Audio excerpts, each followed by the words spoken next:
Hello and welcome to today's session. I hope you're all doing amazingly well from whichever the part of the world you are watching or listening. Today, I'd like to talk about the danger of designing your wellness concept and thus your wellness facility based on an individual service. Now, these last few weeks, I have been talking a lot about the wellness concept and how to create your wellness concept. And this is because as I'm taking my wellness leaders through my signature program, the Wellness Asset Academy, the first module is dedicated to actually creating your concept. And the common questions that come up, I think, would also be very valuable for you to understand. And a few weeks ago, I started with the first common question that I see pops up now and again is what is the difference between the right wellness concept for a particular property and a wellness asset? And how important it is to understand that the right wellness concept for a particular property might not actually be the wellness asset. And a wellness asset might not obviously be the right concept for a particular property. And as wellness leaders and hoteliers, we need to understand that difference. And if we're not implementing a wellness asset, at least we know why. And we know that the concept we are creating, given the reality of the property, of the location, of the owners, of a plethora of reasons and external factors, we opt for either the right wellness concept, which may or may not be a wellness asset. And then last week, I talked about the second common, I think, factor that trips us as wellness leaders and hospitality leaders. That is designing our wellness concepts based on the personas that we use in our marketing and branding message.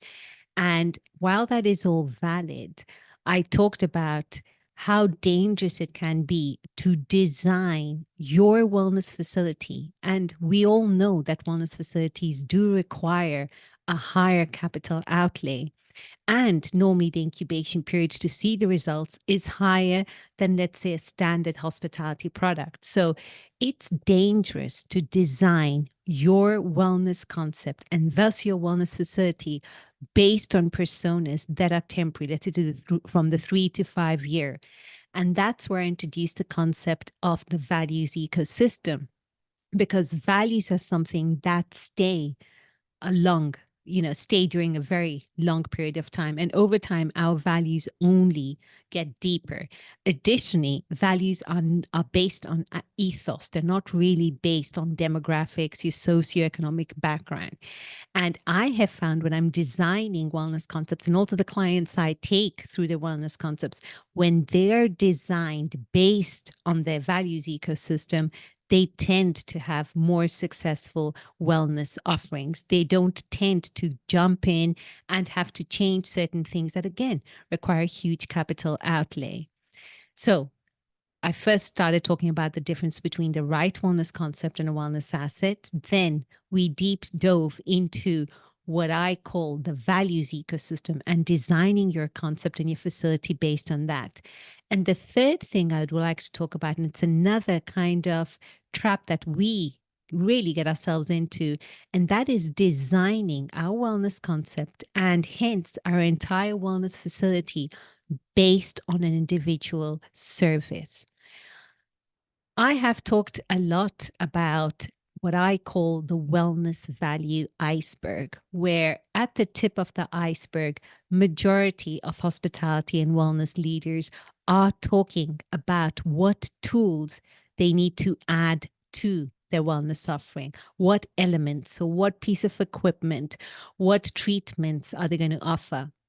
And the problem is when we are at the tip of the iceberg, we rarely have any impact, but we get hit incredibly hard by external market conditions.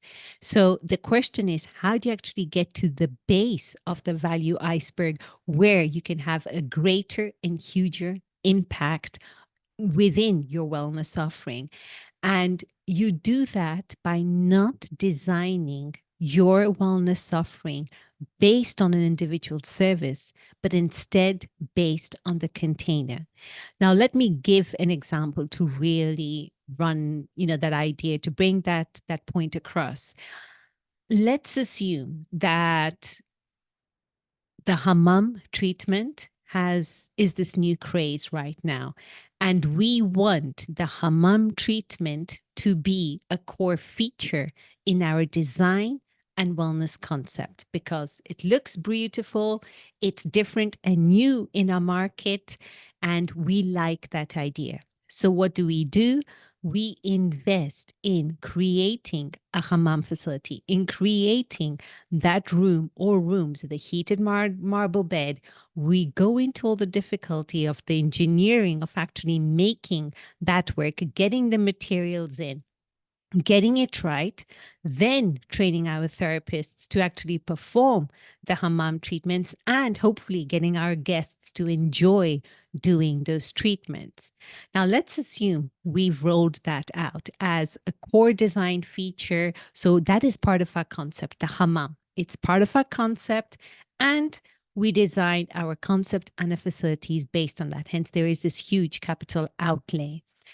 Let's assume that 3 years down the line, we find that our therapists do not enjoy performing treatments.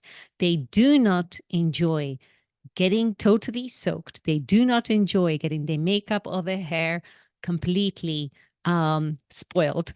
They don't enjoy that. They don't enjoy that treatment. And also, those who have probably low blood pressure, they don't enjoy doing that because the heat of the area actually makes them feel dizzy or makes them feel unwell.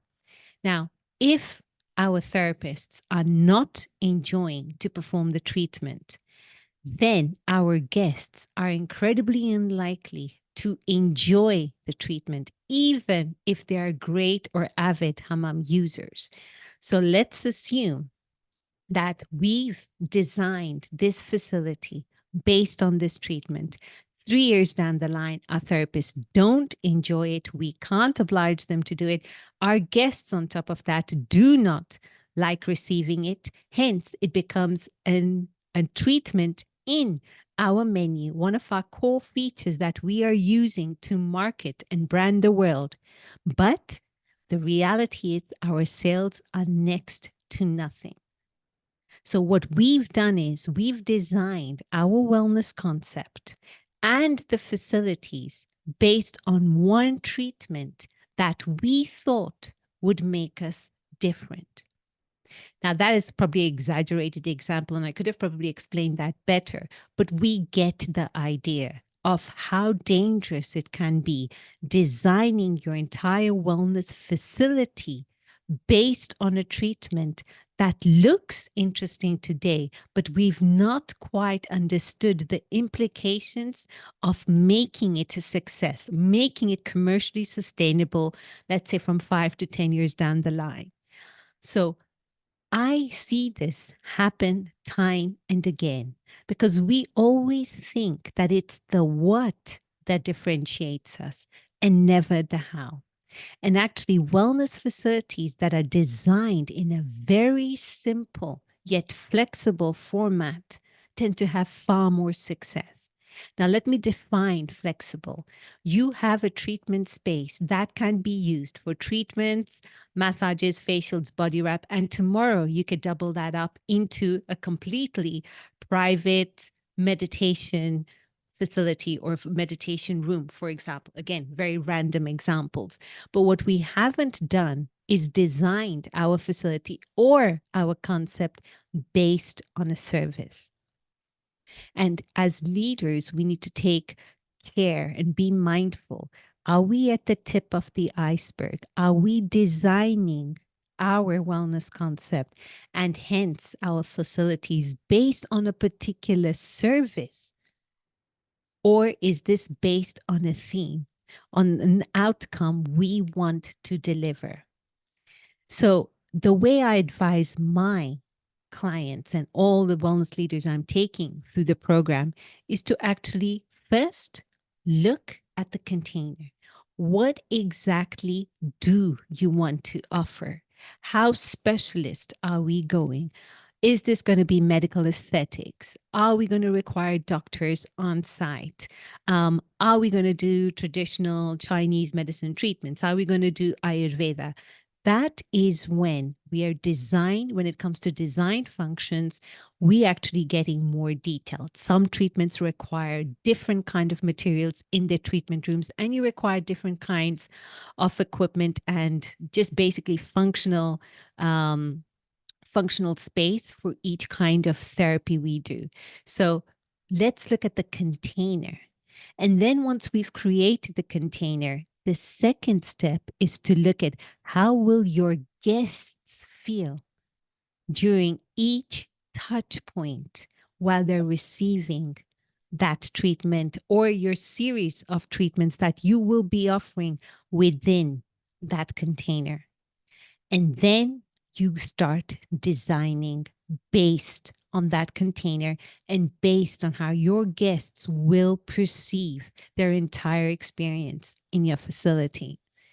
So, when it comes to designing our wellness concepts, when it comes to designing our facilities, because we are based on our wellness concept, it's incredibly important to understand and ask ourselves, am I designing this based on a service that, irrespective of how popular it is today, will it become, or is there a possibility that it will become obsolete in 5 or 10 years' time?